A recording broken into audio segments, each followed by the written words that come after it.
பாதியில் கொஞ்சம் முன்னாடி போனால் கொஞ்சம் நம்மளுடைய குபேலிங்கம் வந்துடும். இப்போ நம்ம பயணம் செஞ்சுருக்கிறோம். அப்படியே நான் பாருங்க, நம்ம யூடியூப்ல பாருங்க. நம்ம தத்துவனா தான் நம்மளோட வீடியோ கிராஃப்டர். நம்ம இப்போ குபேலிங்கம் கிட்ட வந்துட்டோம். இப்போ இங்கே ஒரு பேய் அங்கே பாருங்க, இங்கே தான் நிறைய பேய்க்குதுன்னு காவல்துறை சொல்லிக்குது. அதனால் இந்த காவல்துறை கிராம காவல் நிலையம் சொல்லிக்குது. இப்படிக்கு திருவண்ணாமலை. இப்போ நம்ம ஏதோ ஒரு பாட்டி தான் பேசுகிறாங்க. கீழே உழுப்புறடா பேய் இங்கே இருக்குது அப்படின்னு சொல்கிறாங்க.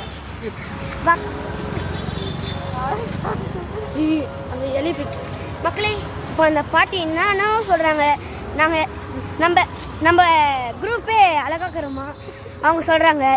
என்னன்னு தெரியல. அதான் நம்மளோட குபேலிங்கம் நல்லா பார்த்துக்கோங்க. சாமியை கும்பிடுங்க, சரிங்களா?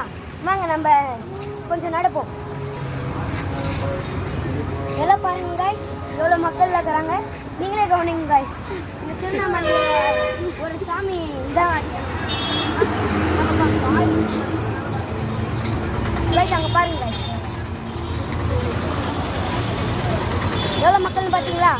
இதான் புரியுதா திருவண்ணாமலை எவ்வளோ ஃபேமஸ்னு?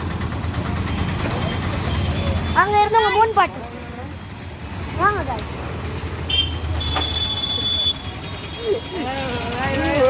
இப்போ நாங்கள் ஒரு இட்லி கடையாண்ட வரோம்.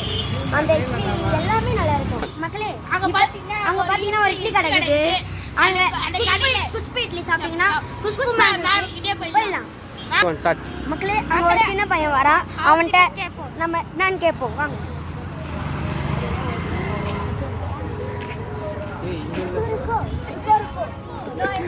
தமிழ்